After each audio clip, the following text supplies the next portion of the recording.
All right, wrestling maniacs, this one is for you. Let me hit you with the truth. If you are not wearing Rudis, you are not serious about winning. Rudis is the #1 brand of wrestling shoe in the sport of wrestling. That's why they're worn by Jordan Burroughs, Kyle Snyder, and Spencer Lee. The best, trust Rudis. And you want to know why? Because Rudis is built for the best. Rudis makes cutting-edge wrestling shoes, putting performance first. Rudis prioritizes features that enhance traction, flexibility, and they do it all with a lightweight construction. You will move like lightning, and your opponent will eat mat. And Rudis training shoes are built to support the hardest workers in the gym and beyond. But hold on, that's not all Rudis offers. Their gear can take a beating. From military-grade backpacks to premium sweat-wicking apparel, you need gear that is tougher than your training, and this is Rudis' specialty. Now for my listeners, here's the deal.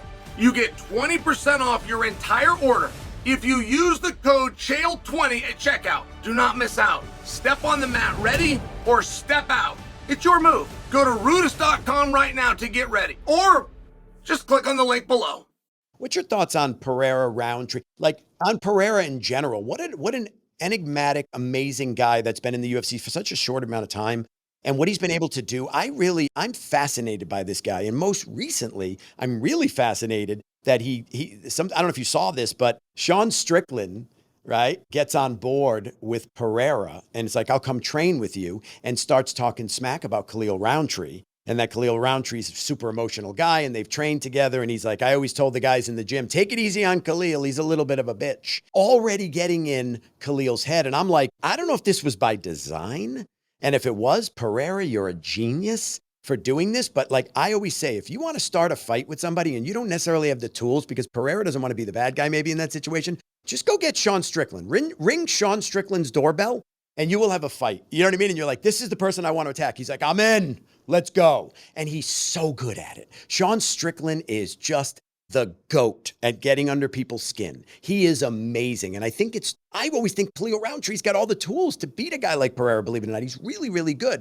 But you get emotionally involved, it's like, Chael, I'll tell you, I watch these fights and I look at the weigh-ins. That's my big thing. When I predict a fight or I'm going to bet on a fight, I always look at the weigh-ins, because it goes back to the time when Ronda Rousey was going to fight Holly Holm.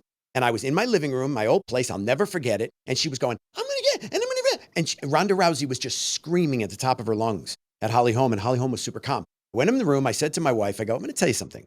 I think Ronda Rousey's going to lose that fight. And she said, Ronda Rousey, doesn't she win every fight in like the first round? I go, yeah. But I go, she's just, something about her emotions tell me that she's not going to win this fight. And I go, I'm going to put like a lot of money on this. Chael, I never pulled the trigger, and I regretted it.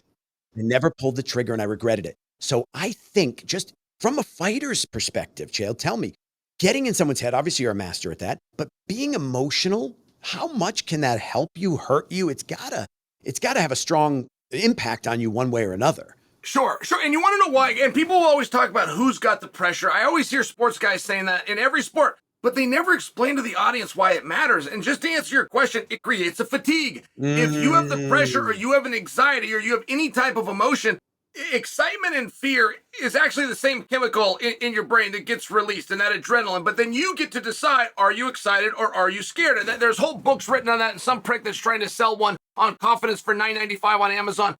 I just tell you that it can tire you out. It can, and when you're in something like a fist fight, where when you reach fatigue, skills are gone. It is now a tough guy contest. And it does not matter how hard you train or what lifestyle you live.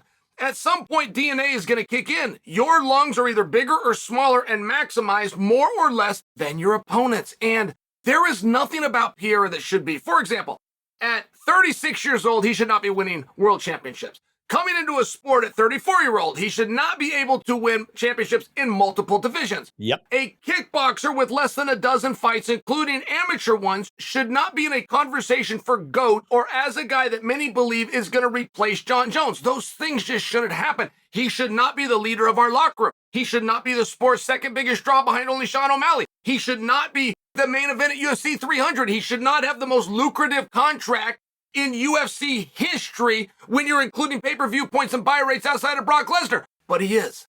And I just share those things with you. Like, how did the guys of this era come in and let a kickboxer take over? How did they let a kickboxer with less than a dozen fights have the main event spot of UFC 300 that, at least in theory, is supposed to be the biggest show ever went down? How did they let a kickboxer come in who can't even decide on what weight class? He's an 85-pounder who's got the belt at 205 that wants to fight at heavyweight. How do you let him main event International Fight Weekend? I don't know how these things happen. This is the sport full of fake tough guys. And it turns out Pereira is legit. It turns out he's an actual badass. And when everybody's a gangster until a gangster walks in the room. And it turns out Pereira is actually the tough guy. Even though he didn't have the sport and he doesn't have a black belt in anything and he's never had a wrestling match and never entered Abu Dhabi, it turns out he's tougher than all of them. And I would not have predicted that for a 36-year-old that came over from a sport like Muay Thai. Good on Pereira. Good on Pereira's right. And 36, like right there, that's a strike against you. On paper, nothing makes sense. Chael, if you said this guy's had an amazing, illustrious kickboxing career and he's beaten Adesanya twice, I'd be like, oh, that's amazing, but he gets smoked in MMA, right? Because he's going to get taken down. He's going to get taken down. He's going to get controlled. He's going to get submitted. He's going to get whatever. And he finds a way. And I think a lot of it has to do with his mystique and his persona. I talk about that a lot, right? It's the flip side of the coin, Chael, of being nervous at that weigh-in and over screaming. It's quite frankly, it's Conor when he fought Khabib, right? He was doing too much. Maybe somewhere deep down inside thought this guy just has a skill set better than me. I don't know. But the point is, like, Pereira shows up and just elevates the fear factor, everything. Look at Pereira when he's not in fight camp. When he's in fight camp and he's not ready, like a week away from the fight, his hair grows out to about my length, right? And he looks like an Amazon driver that could kick your ass, okay? But he doesn't look like he doesn't look like the baddest guy in the world, right? Conversely, you get a guy like Sean O'Malley with all the hair and that adds to his mystique. You cut him down, he's going to look like your accountant, right? So it does matter what you present on the night. And what these guys are presenting at that weigh-in and what he presents the night of the fight is shaved head, tribal makeup, the whole garb. And then he comes out and he does that thing, right? And I don't care who you are. Ankalaev, the only one who may not be flustered, that will remain to be seen. But looking over at him, it's like, I got to fight him. I mean, it works in his favor, this mystique that he has, because nothing else makes sense. You're 36. You only know kickboxing. You're not the biggest guy in the world. He's big, but he's not massive. He has nothing going for him on paper that should be, like you said, none of this should be happening. So what do we attribute it to? This. I have to attribute it to this. His ability to walk through the fire, not care, not look at any of those things. I'll bet if you asked him about those things, he would say, I don't even think about them. It doesn't even register. I would hope that he would say that, because in my mind, that's who that guy is. It's like what we've been talking about all day, right? That ability to not hear the static and just keep going forward. That's Alex Pereira. He's amazing, but he'll be 40 in 4 years. So he's got less runway in front of him. Yeah. And I think that's so interesting. I mean, the fine line between genius and insanity. And when you're dealing with an artist like this, that's the top of his craft. Clearly he's a genius, but I agree with you. I don't think that it's deeply thought out. I don't think his book would have a whole bunch of chapters to it. I bet you it's something really simple. I would love to ask him. I would love to talk to Jon Jones about him. Like to get Jon, hey, Jon, put the guard down. Just tell me what you see here. Tell me how this guy is a problem in his length and his lack of experience, to get one of those fellow geniuses in the sport and just know what he's talking about. I got to meet a guy one time. His name is John Smith. He's the greatest amateur wrestler to ever exist. 6 world championships, 2 Olympic games, all in a row. But I got to meet him this one time, and I'm sitting right across from him. It was right before I was going to fight Jon Jones. I had just signed the contract. And John Smith doesn't know that, and he doesn't really follow our sport, even though he was Daniel Cormier and Johnny Hendricks' coach. It's just not what he does. And so I just want to ask him, what is it like when you're the lamb going into slaughter? That's basically what I want to get down to, because when he was a kid, to make an Olympic team, he had to beat the defending Olympic champion, who, by the way, just to get the spot, beat his older brother, who happens to be in his corner. Like John Smith's idol and cornerman lost to the guy he's got to go beat 2 out of 3 times. And I set this whole stage up so people around know what I'm talking about. And I'm going to get my big answer. I waited 20-some years to meet this guy, ask him this question. He's putting a chew in at a time, and he says, well, Chael, he says, you got to understand, in 1988, I had decided I was going to be the Olympic champion. Wow. And that was it. He had decided that it had nothing to do with that guy beat my brother, or my family's been to court, or he's the gold medalist, or I'm still in college and has never been done. It had nothing to do with it. He had decided that he was going to be Olympic champion. Brother. And I just check, please. I can get up and go now. Yeah, You're that's done. it. You're done. But these greats, though, right? These greats, yes. They think differently, and it's not always more complex. Sometimes it's more basic. And I just say that because I think that Pereira is probably the more basic.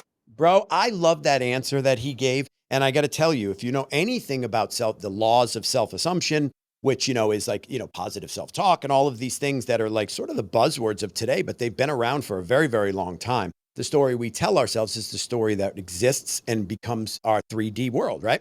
And one of the techniques of that is simply saying, I've decided that this is going to happen. I've decided that I am going to make more money at my job. I've decided that this is who I am. So it's really interesting that he used that language. I don't know if he was thinking of self-assumption, or maybe some people just have it intrinsically and it comes naturally to them, right? But like, it's such a beautiful answer that you don't even want John Smith, the great John Smith, to say another word. I love that you said check, please, because you're like, let me get out of this conversation because it can never get better than this. This is it. I have a very similar story. I met Quentin Tarantino, and as a writer, I don't care. You can say what you want. People can say what they want about what. Quentin Tarantino is the GOAT. Quentin Tarantino is Jon Jones, all right? He is the GOAT at what he does, Chael. He's so good, and it's not just because of Pulp Fiction. It's because of the way he sees the world, the way he presents characters, the way he presents story. He breaks the rules, yet creates a new set of rules for himself, and he does it all organically. He's beyond brilliant. I could not say enough good things about this man. I met him a very long time ago through Will Smith, actually. I was very fortunate. Quentin was on his way to Will's house to interview Will's wife, Jada. And this is back in the 90s, late 90s. And I'll never forget it. And Will's very casual about everything.